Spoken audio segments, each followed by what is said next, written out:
Cela arrive maintenant. Et l'onction frappe l'église du Dieu. Et qu'elle s'élève comme une armée puissante. Frère, moi je m'attends à ce que ta délivrance arrive dans cette réunion. Et qu'aujourd'hui, tu restes avec l'histoire que Dieu m'avait délivré. Dieu m'avait retiré de la poussière. Amen. Bon, je pars déjà. Job 42. Alors que Dieu a parlé. À Job 42.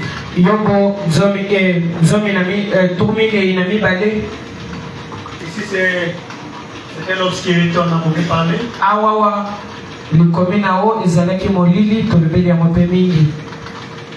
Ici c'est la bénédiction.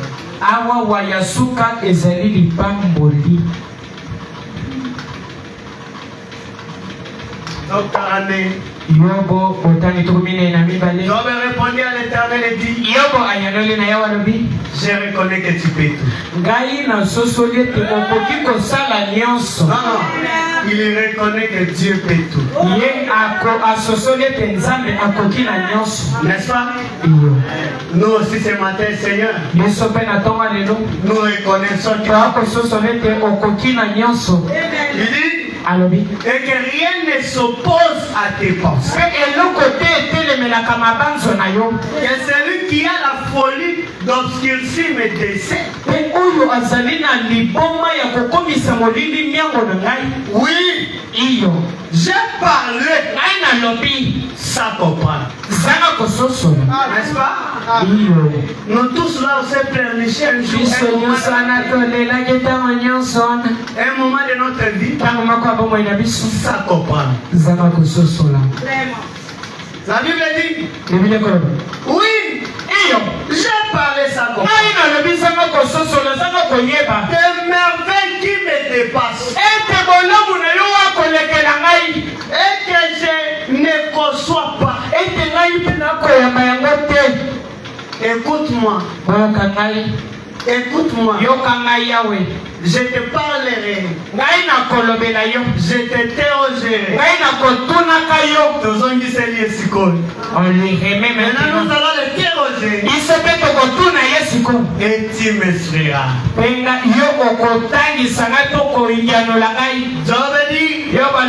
Mon oreille avait entendu parler de toi. Mais maintenant, mon œil. Que Dieu bénisse le frère qui avait chanté. Qui avait chanté ici le matin. C'était qui? Il a dit, je vais te voir. Dépouiller ici, c'est quoi là? Dépouiller. Que Dieu te bénisse. Ce matin, nous sommes dépouillés pour voir Dieu. Alléluia. Amen. Aujourd'hui, on ne va pas accepter que Dieu nous pose la question. Mais nous lui posons la question. Et nous lui disons, mon oreille avait entendu parler. Mais maintenant mon œil. Après que l'Éternel y a adressé ses paroles à Job, la Bible dit, la colère de Dieu. La colère est enflammée contre toi. C'était Eliphaz. Eliphaz à l'obéli. Non. Ces paroles à Job, il dit à Eliphaz.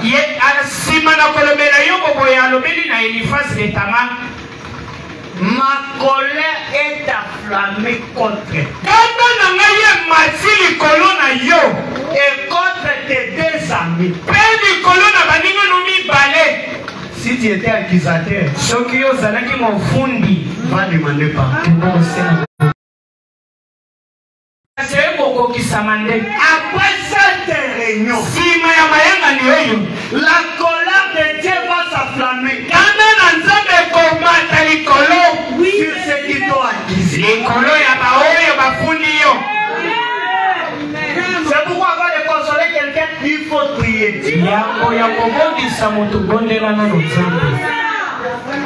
Le retour, c'est plus néfaste. Écoutez, parce que vous n'avez pas parlé de moi avec droiture comme l'a fait mon serviteur.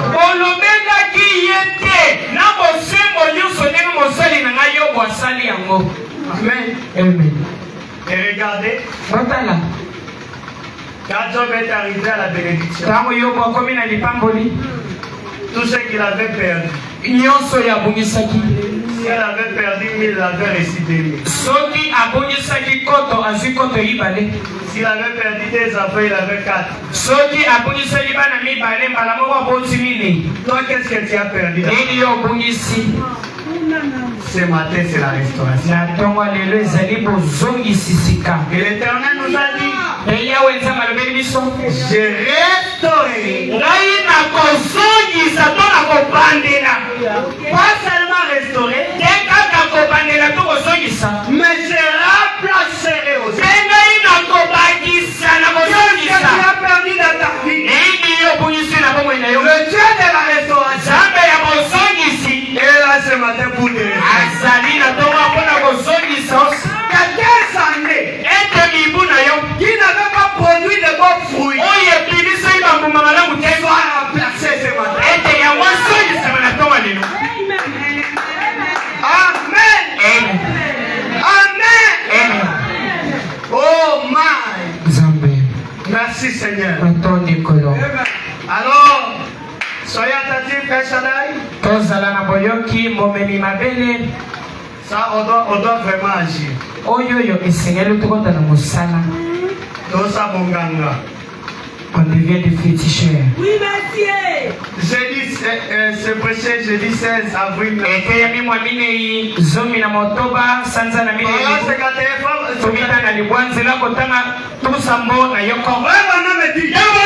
Soyez attentifs avec moi. Vous qui êtes assis ici à l'église, est-ce que tu es à l'église?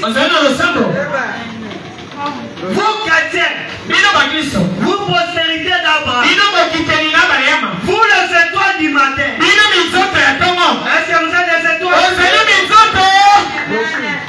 Vous qui êtes descendus de la poussière, descendiens du péché, Dieu a fait de vous des étoiles brillantes, afin que vous brillez à côté de l'étoile brillante du matin. Frère Bana me dit, secouez-vous. Lève-toi, lève-toi frère. C'est frère Bana qui dit, secouez-vous. Est-ce que tu peux te secouer ce matin? Secouez-vous. Secouez-vous ce matin. La poussière doit tomber. Secouez-vous. Frère Bana me dit secouez-vous. Je me secoue ce matin. Je me secoue. Frère Bana me dit, relevez-vous. Tu es déjà debout. Comme tu es debout, tout ce qui était assujetti soit relevé.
Car tu es avec nous. Po tozali elongo na ngai.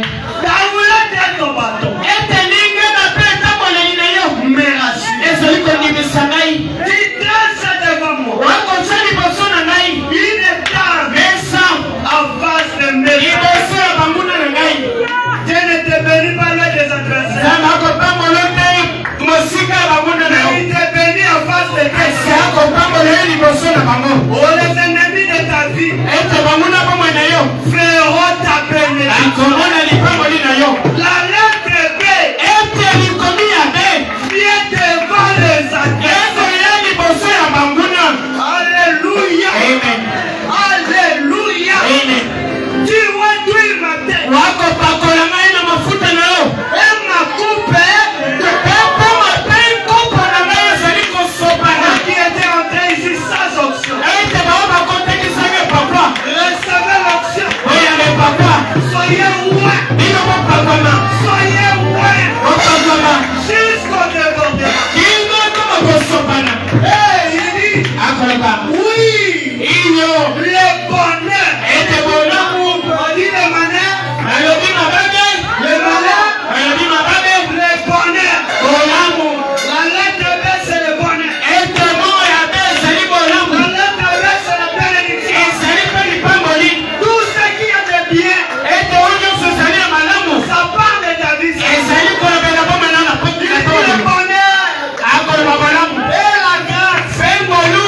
m'accompagnent. Ekobina kangai.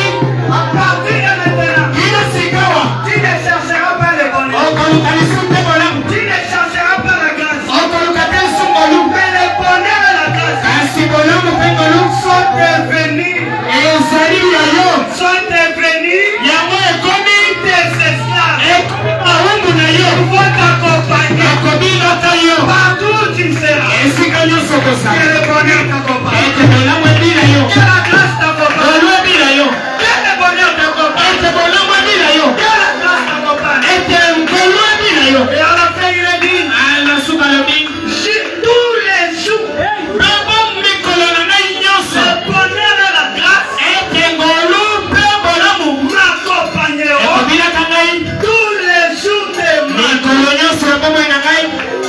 Aucune journée tu marches sans bonheur. Ete mokolo moko te otambola lisusu Si tu te as awa. beaucoup pleuré, Soki oleli mingi. aujourd'hui je m'exprime. Lelo na tie natelemisi. Par l'autorité de la Na parole, mokonzi ya liloba. que Dieu te visite ce matin. Ete nzambe atelo na tonga lelo. Il console ton cœur. Ete yamonisa motema na yo. Il te remplit de bonheur. atondisa na bolamu na tonga lelo. Et à la fin, il a dit, Nasuka lobi. et j'habiterai Engai na kofandaka. dans la maison de Na l'Éternel ndako na yawe. jusqu'à la fin de mes jours. Ino suka ya mikolo na ngai. J'aimerais bien parler ici. Ngai na kolinga na lobawa. Quand Dieu te bénit, Tango nzambe akopambola yo. ce n'est pas pour aller chercher une autre église. Ezali te po ke kolukolo sango mosusu. Quand Dieu te bénit ce matin, Lokwa nzambe akopambola na tonga pour lelo. aller chercher une autre pasteur. Ezali te luka mokenge mosusu. Dieu te bénit Nzambe akopambola yo. pour habiter ici, Mpona kofanda awa. pour demeurer ici Mpona kotika awa. jusqu'à la fin de tes jours. Ino suka mikolo na yo. Alléluia. Amen. Laisse que le Dieu du ciel, Tika nzambe na lola. le